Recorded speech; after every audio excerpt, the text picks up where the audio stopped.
রেখে যাওয়া লেসপেন্সার যেগুলো আছে সেগুলো দিয়ে তলে তলে কাজ করাচ্ছে, ইসকন দিয়ে কাজ করাচ্ছে, আমাদের পাঁচাটা কুকুর বিড়াল যেগুলো আছে চতুষ্পদ সিভিলে আর্মিতে ওগুলা দিয়ে কাজ করাচ্ছে।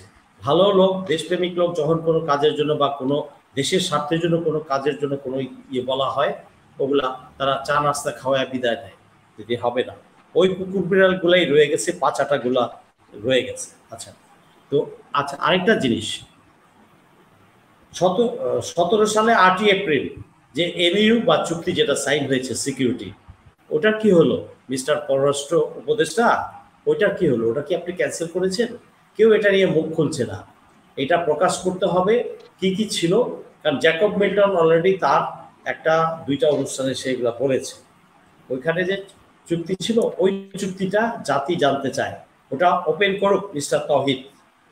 মিস্টার তাওহিদ ওপেন করেন এবং ওটা জাতিকে জানান এবং ওটা বাতিল করেন এবং অন্যান্য সকল চুক্তি বাতিল করতে হবে। আমি এটা আজকে এই অনুষ্ঠানে আবারও বলছি, ভারতের সাথে যত চুক্তি হয়েছে 50 বছরে, প্রতিটা চুক্তি এই গভর্নমেন্টের উচিত, মিস্টার তাওহিদের উচিত সে যাতে এটা ফ্ল্যাশ করে পত্রিকায় দিয়ে দেয়, ওয়েবসাইটে দিয়ে দেয়, কোনটা কোনটা এই পর্যন্ত ইনঅ্যাক্টিভ আছে, কোনটা বাতিল আছে, রিমার্ক সহ দেওয়ার দাবি জানাচ্ছি।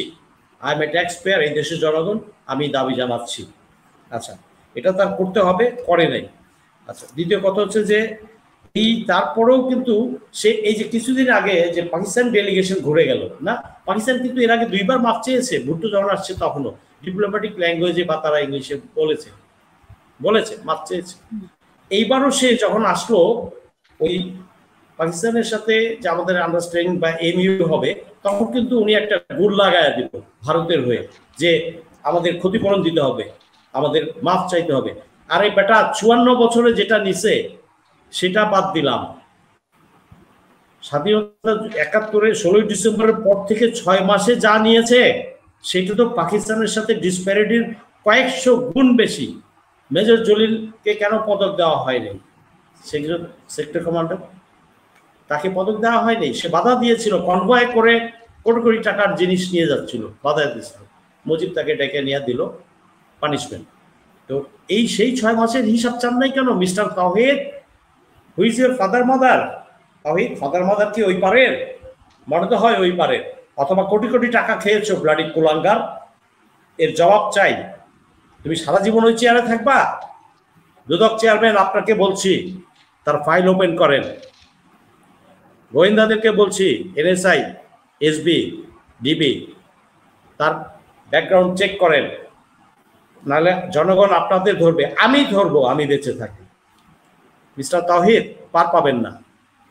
তো এই কুলাঙ্গারদেরকে আইনের আওতায় আনতে হবে। আর আরেক কুলাঙ্গার যেটা, যে পুরা দেশের সাথে গাদ্দারি করতেছে, শহীদের রক্তের ওপর চেয়ারে বসে, মিস্টার জাহাঙ্গীর, অয় কেমন আছো? এইভাবে ভালো দেশপ্রেমিক হওয়া যায় না। ওই সমস্ত বাদ দিয়া একে এর ভিতরে তদন্ত হওয়া উচিত। দুদক ফাইল খোলেন এবং সরকারকে তার ভিতরে তাকে পদত্যাগ করে তার বিরুদ্ধে তদন্ত গঠন করা উচিত। কেন, কোন অবস্থার পরিপ্রেক্ষিতে তিনি সাবজেল ঘোষণা করেছেন, কার ইশারায়, কার ইঙ্গিতে? ডক্টর ইউনূস শিওর তাকে এই পারমিশন দেননি। He did not consult with the doctor Yunus, আমি শিওর, নিশ্চিত বলতে পারি, কারণ তারা এই প্রতিষ্ঠানরা প্রতিদিন ডক্টর ইউনূসের ওখানে স্লটও পান না, দেখা করার জন্য স্লটও পান না। আর তার মতো একটা কাওয়ার্ড লোক ইউনূসের সামনে গিয়া জিব্বা শুকায় যাবে। I am sorry to say, আমি এইভাবে আজকে সমালোচনা করতে বাধ্য হচ্ছি, কারণ আমার মাথা থেকে, আমার শরীর থেকে রক্ত ঝরেছে, আমার রক্তের বিনিময়ে এরা চেয়ারে বসেছে। দিস কুলাঙ্গার পিপল হ্যাভ, আমার রক্ত, 2000 শহীদের রক্ত, 35,000 আহত পঙ্গু, এদের রক্তের ওপর বসে আছে। তুমি কুলাঙ্গারগিরি করবা আর কেউ তোমার চ্যালেঞ্জ করবে না, ছাইরা দিবা, গ্রামের লোক না বুঝে। আমরা কি এই দেশের সিটিজেন না?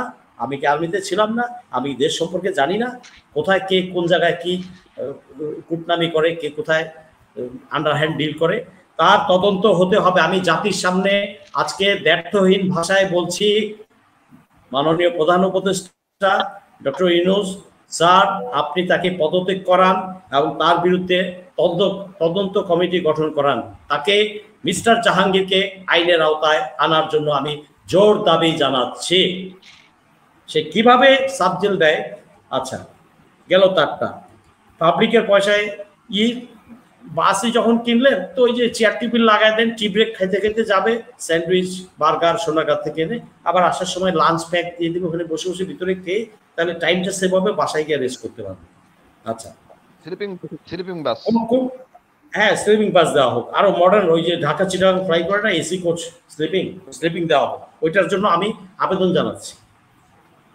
আচ্ছা, কিছু কিছু কুলাঙ্গার আছে, ওই যে বললো না কানাডা থেকে ইয়ের থেকে আমাদের রিটায়ার্ড কিছু কিছু কুলাঙ্গার আছে, কিছু কিছু গোপালী জারজ আছে, আর দেশেও আছে এখনো 2-4টা, আজকে আমি নামটা বললাম না, নেক্সট ডে একদম হাফ প্যান্ট খুলে ছেড়ে দিব। এই কুলাঙ্কাররা ওই মিডিয়াতে এসে তারপরে ওই প্রেস ক্লাবে বা ডিআরইউতে ওই সম্মেলন করে সেনা আইনে কেন বিচার করা যাবে না, কত